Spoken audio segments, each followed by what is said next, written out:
బాధ్యతల స్వీకారానికి సెక్రటేరియట్కి బయలుదేరిన AP CM చంద్రబాబుకి దారి పొడవునా పూలు పరిచి స్వాగతం పలికారు రాజధాని రైతులు. దారిలో తన కోసం ఎదురుచూసిన ప్రజలకు అభివాదం చేస్తూ ముందుకు సాగారు చంద్రబాబు. చంద్రబాబుకి సెక్రటేరియట్లో సీఎస్తో పాటు ఉన్నత ఉద్యోగులు ఘన స్వాగతం పలికారు. ఏపీ సీఎంగా ఆయన బాధ్యతలు స్వీకరించారు.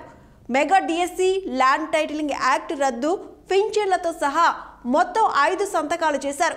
వెలగపూడి సచివాలయంలో ఏపీ సీఎంగా బాధ్యతలు చేపట్టారు చంద్రబాబు. పూజలు, వేద మంత్రాల మధ్య బాధ్యతలు స్వీకరించారు. అంతకుముందు అమరావతి రైతులు చంద్రబాబుకు గ్రాండ్గా స్వాగతం పలికారు.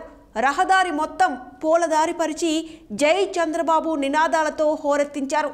రైతులకు అభివాదం చేస్తూ ముందుకు సాగారు చంద్రబాబు. మరోవైపు సచివాలయ సిబ్బంది కూడా చంద్రబాబుకి గ్రాండ్గా వెల్కమ్ చెప్పారు. సీఎంగా బాధ్యతలు చేపట్టిన వెంటనే 5 ఫైళ్లపై సంతకాలు చేశారు చంద్రబాబు.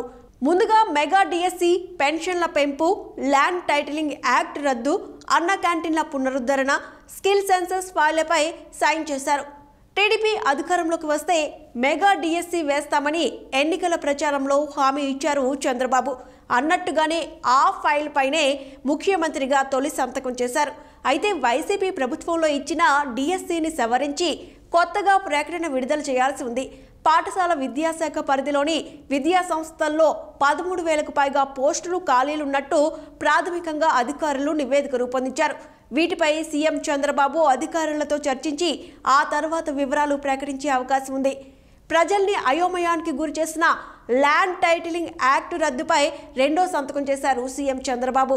ప్రజల స్థిరాస్తులను కొట్టేయడానికి గత ప్రభుత్వం అత్యంత దుర్మార్గమైన ఈ చట్టాన్ని 2023 అక్టోబర్ 31న తీసుకువచ్చిందని ఎన్నికల ప్రచారంలో పదే కూటమి పార్టీలు ఆరోపించాయి. ఈ చట్టం ముసుగులో ప్రభుత్వ, ప్రైవేట్ వ్యక్తుల భూభక్షణకు ఆస్కారం ఇచ్చేలా వేర్వేరు సెక్షన్లు రూపొందించారని మండిపడ్డారు. సామాన్యుల ఆస్తులకి ఈ చట్టంతో రక్షణ లేకుండా పోయిందన్నారు. తాము అధికారంలోకి రాగానే ఈ చట్టాన్ని రద్దు చేస్తామని హామీ ఇచ్చారు చంద్రబాబు. దీంతో 2వ సంతకం ల్యాండ్ టైటిలింగ్ యాక్ట్ రద్దుపై చేశారు. 2014లో టీడీపీ అధికారంలోకి రాగానే 200 రూపాయలున్న వృద్ధుల పెన్షన్ ఏకంగా 5 రెట్లు పెంచి 1000 చేశారు. ఆ తర్వాత దాన్ని 2000కు పెంచారు. ఈసారి ఎన్నికల ప్రచారంలో వృద్ధుల పెన్షన్ 4000కు పెంచుతామని చంద్రబాబు హామీ ఇచ్చారు. అంతేకాదు ఏప్రిల్ నుంచి పెంచిన పెన్షన్ వర్తింపజేస్తామని ప్రకటించారు.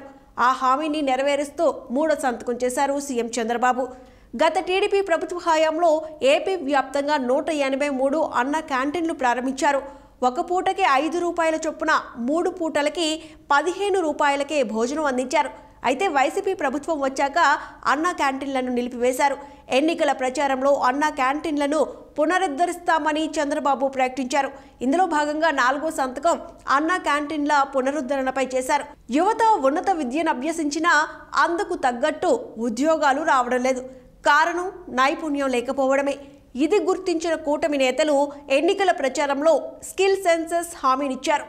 ప్రపంచవ్యాప్తంగా జరుగుతున్న అభివృద్ధి, ఏ రంగానికి ప్రాధాన్యం ఉంది, ఆ తరహా ఉద్యోగాలు పొందేందుకు ఎలాంటి నైపుణ్యాలు అవసరమో వాటిని అందించి రాష్ట్రంలో నిరుద్యోగతను తగ్గించేందుకు స్కిల్ సెన్సస్ చాలా ఉపయోగపడుతుంది. సీఎంగా చంద్రబాబు 5వ సంతకం స్కిల్ సెన్సస్ పై చేయనున్నారు.